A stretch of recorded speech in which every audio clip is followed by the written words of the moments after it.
So ultimately, as this transformation in American foreign policy takes place, the idea is not necessarily to be allied with the Soviets as much as it is to maybe try to limit and check the extent of their expansion as they become seen as the new great rival, which makes sense because the old great rivals being eliminated from the stage, this brings you into the classic case of what happens in coalition warfare. The most dangerous faction to anyone who was in the Great Coalition was eliminated by that Great Coalition. It was the Nazis and the Japanese and the Italians in terms of the fascists.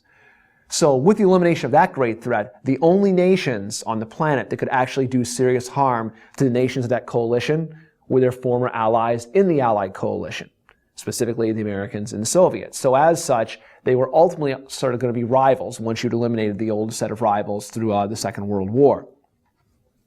In 1946, Winston Churchill, on a speaking tour in the United States, speaks at Fulton, Missouri, and gives a speech that is known famously as the Iron Curtain speech.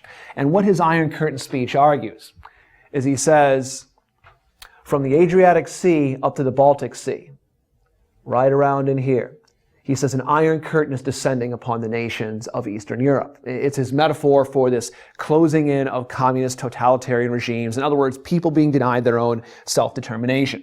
And so we're seeing this hostile encroachment, this Soviet domination, and Nazism is going to be replaced by communism now as the number one threat to global democracy. And this is going to then lead to, this is going to be what we call the Cold War. And this speech has significant ramifications for the American public in terms of their viewpoint. The American foreign policy establishment had already been sort of moving in this direction. So what makes the Cold War cold? I guess obviously a hot war would have been, these two superpowers going right at each other. But it's not like this is all peace during this entire time. As you know, we'll be getting into Korea soon enough, getting into Vietnam soon enough. Hardly non-shooting situations. So I guess the best way we could define a Cold War is you've got two opposing ways of life in conflict, yet neither can directly attack the other, for reasons that we'll get into in a few slides here. So instead, the Cold War winds up being a struggle for satellite states, spheres of control, and war by proxy. And by proxy, I mean the two great superpowers would assist or actively aid and support and fund the waging of war by smaller satellite allied states to try to gain and control and maintain their influence on a global basis. So with the United States, with the Soviet Union dominating Eastern Europe, the Red Army occupies it, doesn't allow these free elections we talked about. The final element of American foreign policy, the final keystone or pillar, containment, comes into place as the basis of American foreign policy for the next 50 years, for an awful lot of time that your moms and dads had been alive. That was sort of and particularly your grandparents as well, this was the dominant foreign policy model the United States operated on. Stop communist expansion into foreign countries, anytime, any place, anywhere. And this is a fantastic reversal of 250 some years of American foreign policy. As we talked about in earlier lessons, you sort of tend to, where you sit now in your home and in your classrooms, take it for granted the United States has a major foreign policy and military footprint globally. That's because it's been normal for you. It's been your entire life. It's been the life of your grandparents and your parents as well. That's been the world you've lived in. This is so different than the world prior to 1941, when the United States certainly considered Latin America and Central and South America to be our sphere of influence, but otherwise largely said, we have no real interest or say in establishing major military projections of power on a global basis. It's an enormous reversal of the things that we'd seen since Washington's farewell address. So we immerse ourselves in these foreign policies and foreign affairs. We maintain large standing armies in peacetime. Pretty much everything George Washington had that we'd followed from his farewell address about not entangling alliances, we move well beyond that. So it's a fundamental and significant change in many ways. This change in a policy format is represented by the Truman Doctrine. In February of 1947, Great Britain, which had traditionally viewed the Mediterranean, or not viewed, but had traditionally handled the Mediterranean as its sphere of influence, in secret, Great Britain says to the United States in consultations, we're too weak as a nation to project our power and maintain sort of a supervisory democratic oversight, if you will, democratic influence in the Mediterranean area. The war has drained us too much. In many ways, World War II doesn't end the British Empire, but sort of hastens its decline in many ways, is Britain, not unlike the Soviet Union, wins the war by sort of surviving it. As they survive in better shape than the Soviets, but they still, it's a major diminishment of their international capacities. They secretly informed the United States they're unable to any longer stand up or stand against outside, specifically Soviet influence or aggression in the region. And so they sort of asked the U.S. to take over their burden. This leads to the formation of a policy known as the Truman Doctrine. Truman Doctrine is the formal policy of containment in many ways, if you will. Containment's a term for it. Truman Doctrine is containment in a policy sense. And what it says in the Truman Doctrine, Harry Truman says, the United States will act with money and military resources if necessary to support free peoples who are resisting subjugation, meaning repression, by armed minorities and outside pressures. Successfully, this keeps Greece and Turkey from falling into the communist camp. However, it's also going to get the United States sucked into places like Korea and Vietnam. It's a blank check, if you will. And by a blank check, if you were to take a check out of your parents' checkbook, that's a metaphor, and it's blank, you can fill it out for whatever you want. And that's what the Truman Doctrine is going to do. It's going to, in many ways, allow the United States to get drawn into all sorts of conflicts that may or may not be in our national interests, because it says anytime, any place, anywhere, if the Russians are there, the Soviets are encroaching, we're going to go in there and try to stop that. So it's an open-ended promise that's going to really massively extend American commitments. And it very much completes the us versus them mindset. Additional policies to check Soviet expansion would have had their roots in some of what the Truman Doctrine talked about rather, which was economic policy. The problems that Greece and Turkey faced in the post-World War II period, they weren't unique. Particularly, Greece had been occupied by the Nazis. Turkey had not, but the whole rest of Europe had either been occupied by the Nazis or been fought over as the Russians returned and pushed back against Nazi expansionism. And Europe was a shambles economically, all sorts of destruction and devastation. And communism thrived under these conditions of economic misery and hardship.